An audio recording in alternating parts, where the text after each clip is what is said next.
स्थानिक स्वराज्य संस्थांच्या निवडणुकीत सर्वाधिक चर्चेत राहिलं ते मालवण आणि या मालवणचं शिवसेनेचं नेतृत्व आमदार निलेश राणे. निलेश राणेंनी सिंधुदुर्गात पक्षाची सगळी जबाबदारी घेतली होती आणि ती पक्षाची जबाबदारी सार्थ करूनही दाखवली. आपल्याबरोबर आहेत स्वतः शिवसेना आमदार निलेश राणे. निलेशजी, मालवणमध्ये मोठा विजय, संपूर्ण निवडणुकीत मालवण चर्चेत होतं आणि तुम्हीही चर्चेत होतात.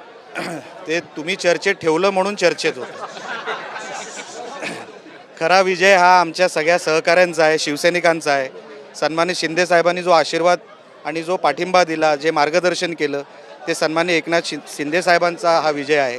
सगळ्या शिवसैनिकांचा विजय. आमचे जिल्हा प्रमुख ज्यांनी जीवाचं रान केलं, आमच्या सगळ्याच पदाधिकाऱ्यांनी रक्ताचं पाणी केलं आणि ही निवडणूक आम्ही जिंकली.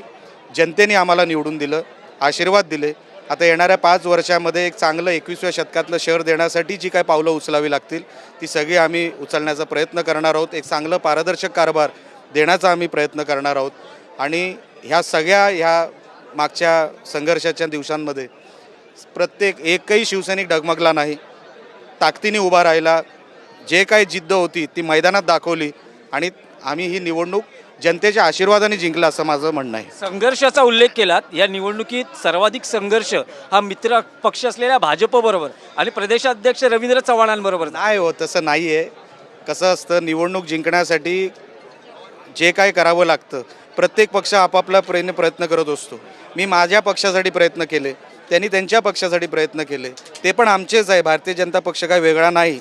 मी कधी मरेपर्यंत वेगळा समजू शकत नाही. माझा परिवारच आहे ते पण.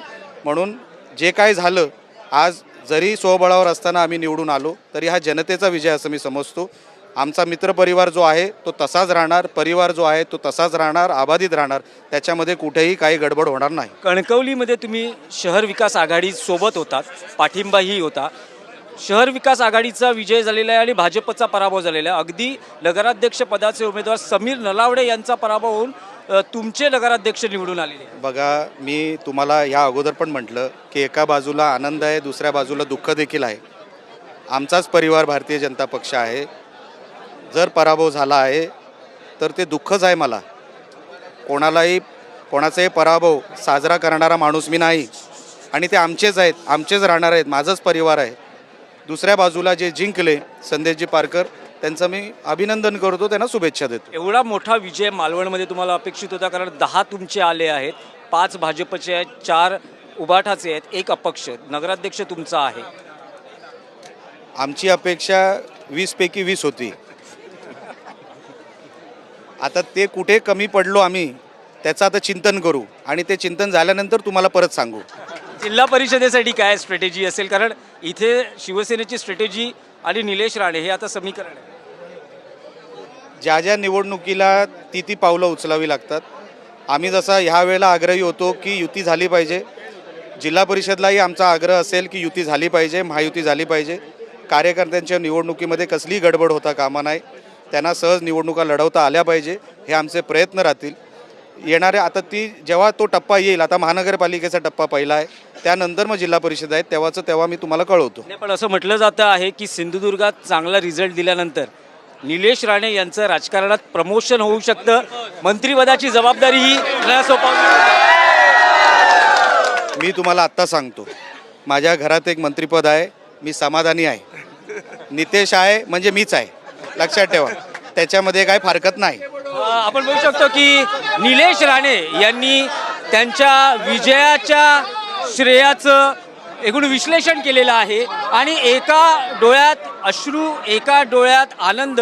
कारण कणकवलीमध्येही त्यांचे बंधू पालकमंत्री नितेश राणे यांचे नगराध्यक्ष पदाचे भाजपचे उमेदवार समीर नलावडे यांचा पराभव झाला आहे. दुःख आहे, पण शहर विकास आघाडीचे उमेदवार जिंकले याचाही आनंद आहे. मालवणमध्ये मिळालेल्या विजयाचाही उत्साह ते साजरा करतायत. एकूणच निलेश राणे सध्या सिंधुदुर्गात अतिशय फॉर्मात असलेले आपल्याला आढळत आहेत आणि कदाचित राजकीय भवितव्य पुढच्या काळात आणखी उज्ज्वल असू शकतं अशी अपेक्षा त्यांच्या कार्यकर्त्यांकडूनही व्यक्त झालेली आहे. व्हिडिओ जर्नलिस्ट गणेश मोरेसह दिनेश दुखंडे, TV9 मराठी, मालवण, सिंधुदुर्ग.